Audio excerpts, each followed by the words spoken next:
इस साल मार्च के महीने में दिल्ली हाई कोर्ट के जज यशवंत वर्मा के यहाँ नोटों के बोरे मिले थे, नोटों की गड्डियाँ मिली थी। और अब नवंबर के महीने में महाराष्ट्र के मुंबई में एक जज साहब के यहाँ नोटों के बंडल मिल रहे हैं। एजाजुद्दीन काजी उनका नाम है और उनका जो क्लर्क था चंद्रकांत वासुदेव, वो उनके लिए डील किया करता था। काफ़ी दिन से भ्रष्टाचार करते आए होंगे, पकड़े अब पहली बार गए हैं। ज़मीन के विवाद में 25 लाख रुपए मांग रहे थे। दो पार्टियां आपस में लड़ रही थी ज़मीन का विवाद, उसमें से एक पार्टी को बोला 25 लाख रुपए लाओ, तुम्हारे पक्ष में फैसला कर देंगे। और उसके बाद उस कैफ़े पे बुलाया, वो बेचारा परेशान, उसने एसीबी को बता दिया, एसीबी ने फिर ट्रैप वहाँ जाल बिछाया और बाद में वो क्लर्क पकड़ा गया। क्लर्क ने कंफर्म किया, जज साहब को बताया साहब पैसा मिल चुका है। तो अब जज साहब के खिलाफ FIR हो चुकी है। लेकिन मार्च में जब जस्टिस वर्मा के घर में नोटों का बोरा मिला, उसके बाद अभी तक उनकी गिरफ्तारी नहीं हुई। और ये जज पकड़े गए जो एजाजुद्दीन काजी, क्लर्क तो जेल गया लेकिन ये जज साहब अभी तक जेल नहीं गए। ये हमारे देश की कानून व्यवस्था है, ये हमारे देश का सिस्टम है, जहाँ पे चपरासी क्लर्क तो जेल चले जाते हैं लेकिन जज साहब जेल नहीं जाते। जबकि चपरासी क्लर्क तो बेचारे प्यादे हैं, वो तो जज साहब के इशारे पे ही काम करते हैं। पहले भारत में सिपाही भ्रष्ट होते थे, दरोगा भ्रष्ट होते थे, थानेदार भ्रष्ट होते थे, हवलदार भ्रष्ट होते थे, पेशकार भ्रष्ट होते थे, तहसीलदार भ्रष्ट होते थे, लेखपाल भ्रष्ट होते थे, पटवारी भ्रष्ट होते थे, कानूनगो भ्रष्ट होते थे। और आज भी हैं ये, ऐसा नहीं कि पहले होते थे अब नहीं हैं आज भी। लेकिन अब पता चल रहा है कि सिविल जज भी भ्रष्ट हैं, सेशन जज भी भ्रष्ट हैं, फैमिली कोर्ट के जज भी भ्रष्ट हैं, कमर्शियल कोर्ट के जज भी भ्रष्ट हैं, जो ज़मीन विवाद देख रहे हैं वो भी भ्रष्ट हैं।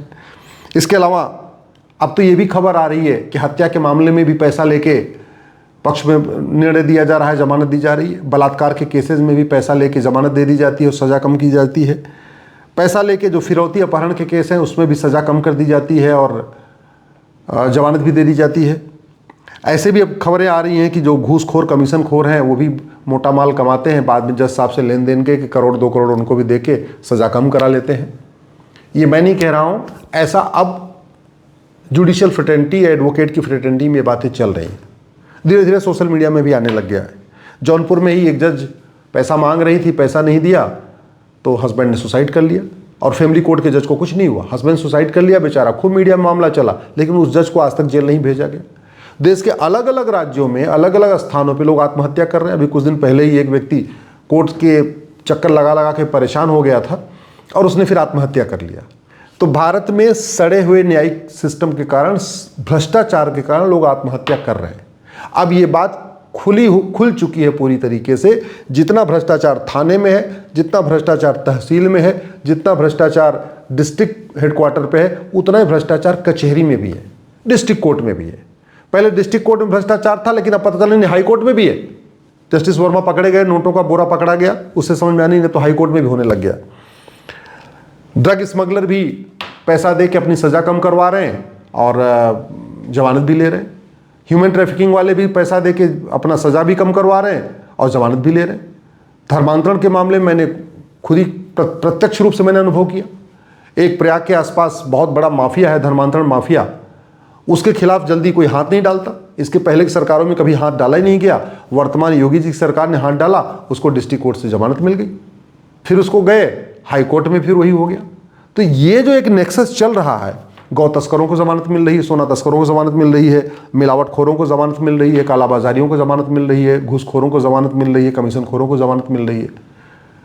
मुझे लगता है जो हाई प्रोफाइल केस हो जाता है, जो टीवी में जिसकी चर्चा शुरू हो जाती है, जिसका अखबारों में मामला आ जाता है, शायद उसमें भ्रष्टाचार नहीं होता है।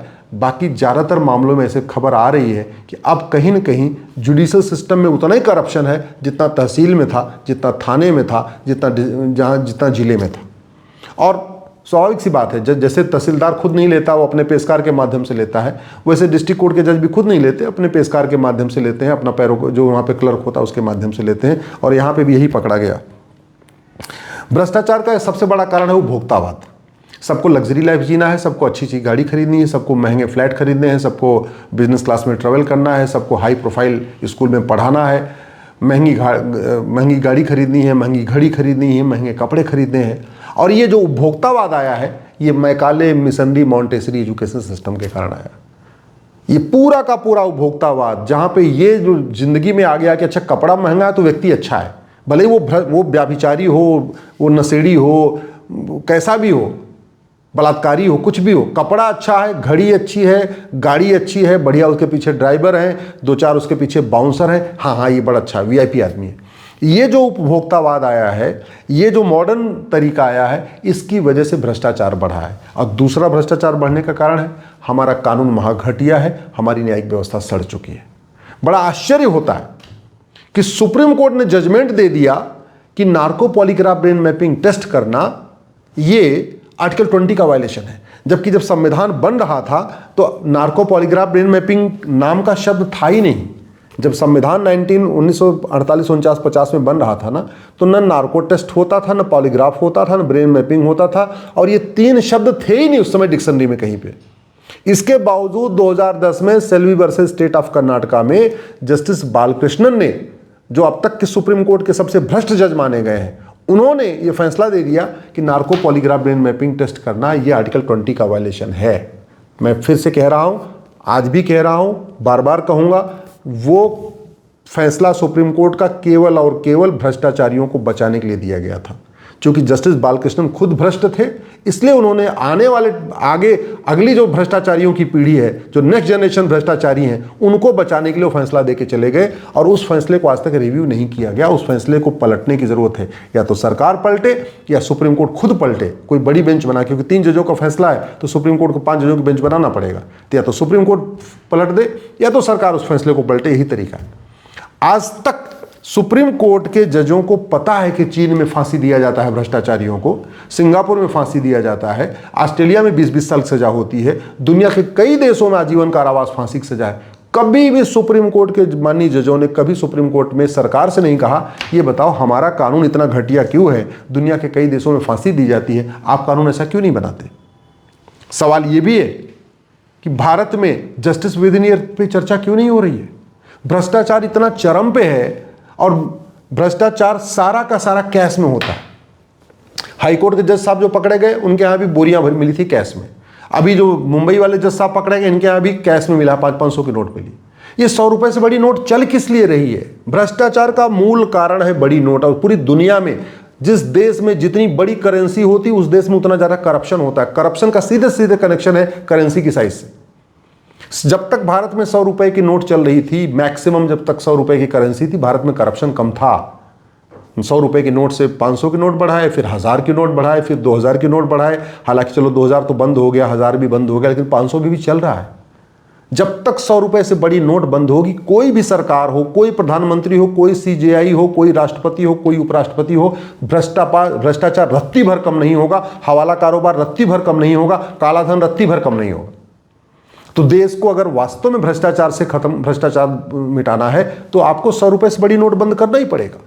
जब तक 1000 रुपए से ऊपर कैश लेन देन बंद नहीं होगा, भ्रष्टाचार रत्ती भर कम नहीं होगा। हमारे पास सबके पास आधार है, हम प्रॉपर्टी को आधार से लिंक करने के लिए कानून क्यों नहीं बना रहे। न सुप्रीम कोर्ट इसके ऊपर कुछ कॉग्निजेंस ले रहा है, न सरकार ले रही है। माननीय प्रधानमंत्री जी का 2017 का एक बयान है, जिसमें उन्होंने हिंदुस्तान टाइम्स के समिट में कहा था कि हम प्रॉपर्टी को आधार से लिंक करेंगे और बेनामी लेन देन पर रोक लगाएंगे, लेकिन वो कानून आज तक नहीं बना। तो नहीं बना तो बेनामी लेन देन हो रहा है।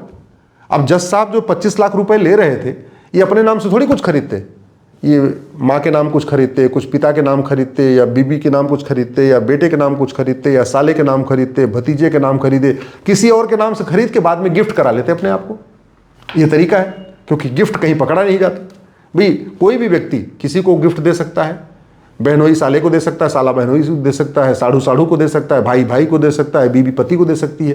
तो ये जो खेल चल रहा है, ये तभी होगा जब 100 रुपए से बड़ी नोट बंद होगी, 1000 रुपए से ऊपर कैश लेन देन बंद होगा, 10,000 रुपए से प्रॉपर्टी को आधार से लिंक किया जाएगा। और वो घटिया वाला कानून बदल के बीएनएस में ही एक चैप्टर आएगा ऑफेंस रिलेटिंग टू करप्शन, एक दूसरा चैप्टर आएगा offence relating to benami transaction, तीसरा चैप्टर जोड़ा जाएगा offence relating to black money, और चौथा चैप्टर जोड़ाएगा offence relating to money laundering.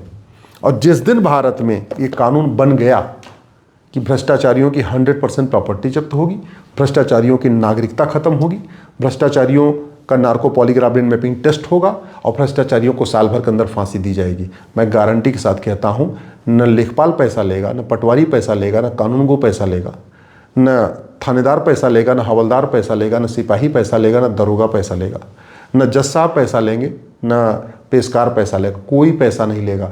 देश में वास्तव में रामराज्य आ जाएगा। देश में वास्तव में सतयुग आ जाएगा, भारत वास्तव में विश्वगुरु बन जाएगा, भारत में वास्तव में परम वैभव का लक्ष्य प्राप्त हो जाएगा। लेकिन पहली उसकी रिक्वायरमेंट यह है कि भारत में भ्रष्टाचार के खिलाफ कठोर कानून बने और 100 रुपये से बड़ी नोट बंद हो, 1000 रुपये से ऊपर कैश लेन देन बंद हो, प्रॉपर्टी को आधार से लिंक किया जाए।